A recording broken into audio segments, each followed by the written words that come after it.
Hello, Knox County students. I'm Megan Hannaford and I teach at Bearden Middle School. Today's lesson is based on the week's 5 and 6 assignments in the My School unit for Level 1 French. If you don't have the assignments, they can be found by visiting the KCS World Language Department website at knoxschools.org. On the World Language Department page, click where it says World Language Student Resources. Notice at the bottom of the learning document for this week or module, you can access additional resources. You must be logged into your KCS Google account to access it. Let's get started. The previous lessons for weeks 5 and 6 covered the My School unit. These lessons focused on expressions with avoir and use of the partitive. We covered literal expressions that translate more or less word for word with the verb avoir, things like I have a pencil, or I have a book, or I have French class. We also talked about idiomatic expressions of hunger, thirst, feeling hot, cold, or having need of a material for a certain class. With the partitive, we talked about the use of the whole, consuming the whole of something versus just a part of it, and that was using the partitive. Today's lesson is going to include the following resources. If you hadn't had a chance to look at them, again, they can be found on the Knox County Schools World Language website. The Quizlet vocabulary, again, comes from the My School unit, and it aligns with our new textbook, T'es Branché, Level 1, Unit 3, Lesson B. These lessons covered school schedules as well, and there was a Gimkit practice with school schedules. There was also a Kahoot that covered time expressions. There was a grammar video breaking down the conjugation or the different forms of the verb être, the verb to be, with Vincent. And then there was an être Kahoot review game.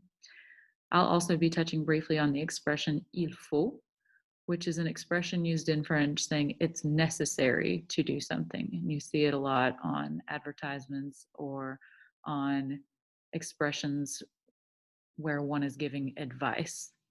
And I'll go through a few that pertain to the school unit. Let's get started. À l'école, voici l'emploi du temps pour un élève au lycée. Il y a les jours de la semaine, lundi, mardi, mercredi, jeudi, vendredi et samedi.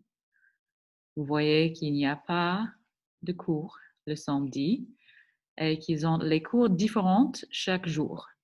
Le mardi, le jeudi et le vendredi, il a l'histoire et géographie. Il a l'anglais le mardi, le jeudi et le vendredi. Il a le français le mardi, le mercredi et le vendredi.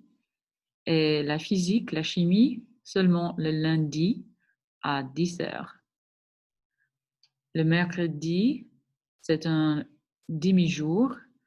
Les cours terminent à midi.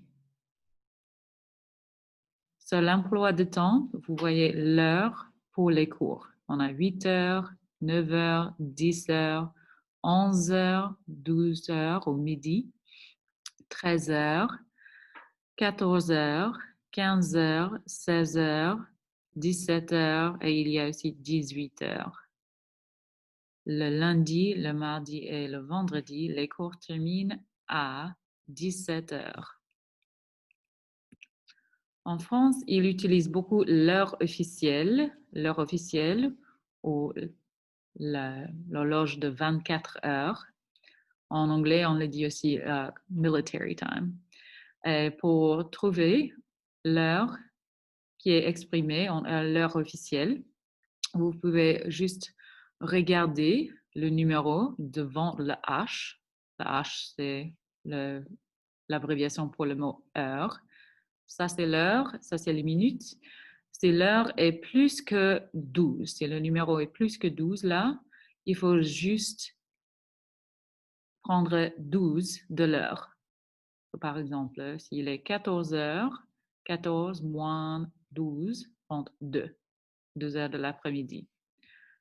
19h30, 19 moins 12, ça fait 7.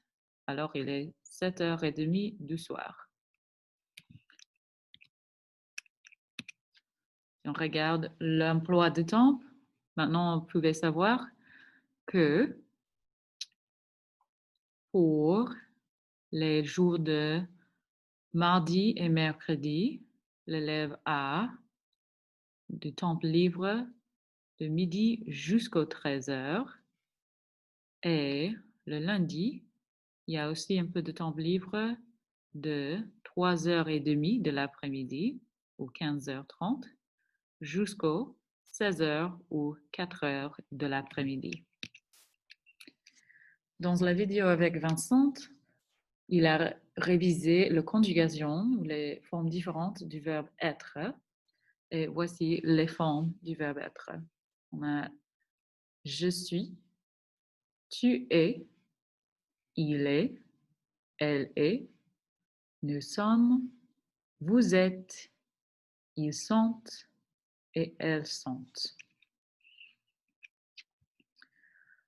Il y a beaucoup d'expressions en français où on utilise le verbe être.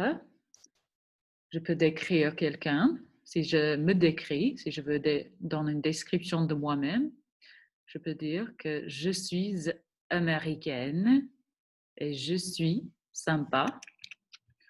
Comment est le garçon ou la fille? Il est brun, il est malade, elle est blonde, elle est belle, il est blond, il est sympa, elle est brune, elle est intelligente. Le verbe être peut dire aussi pas juste il est pour un garçon, mais il est, c'est une expression en général pour dire it is. Cette phrase est utilisée au commencement des expressions avec l'heure. En français, si on veut donner l'heure, on dit il est 1h, il est 3h. Alors, quelle heure est-il? Il est 1h. Quelle heure est-il? Il est 2h. Et il y a une liaison où le X va ici, il est 2h. Quelle heure est-il? Il est 3h. Encore, il y a une liaison. Quelle heure est-il? Il est 4h. Quelle heure est-il? Il est 5h. Quelle heure est-il? Il est 6h. Et pour le numéro 12, on ne dit pas très souvent il est 12h, mais on dit il est minuit ou il est midi. Alors, encore un peu de pratique. Quelle heure est-il? Il est 7h05. Quelle heure est-il? Il est 8h10. Quelle heure est-il? Il est 6h15. Quelle heure est-il? Il est 11h30. Notez bien, si on fait un peu de pratique avec l'heure suivante, si les minutes sont 30 ou plus, il faut faire un peu de soustraction avec l'heure prochaine. Par exemple, quelle heure est-il? Il est 2h moins 10. Quelle heure est-il? Il est 7h moins 5. Quelle heure est-il? Il est 8h moins 10. Quelle heure est-il? Il est 6h moins le quart. Le vocabulaire pour l'heure, en général, c'est les numéros, mais il y a aussi des expressions écart et demi. On utilise des expressions en anglais aussi pour quarter past, half past. Et il y a l'expression moins le quart, quarter till, or 15 minutes until the next hour. Les expressions pour minuit et midi. Et aussi l'heure, en français, c'est un mot qui peut traduire en anglais pour hour, time, o'clock. Il y a beaucoup de traductions pour le mot heure. Encore juste un peu plus d'exercice. Quelle heure est-il? Il est 11h05. Quelle heure est-il? Il est 1h20. Quelle heure est-il? Il est 10h15. Quelle heure est-il? Il est 11h30. Et encore, quelle heure est-il? Il est 7h05. Et 8h10. 6h15. Et maintenant, c'est à vous. On va pratiquer. Vous allez écrire les phrases suivantes en français et puis vous allez les traduire en anglais. So this would be a good time to pause the video, write down these time expressions, and then translate them to English over to the side.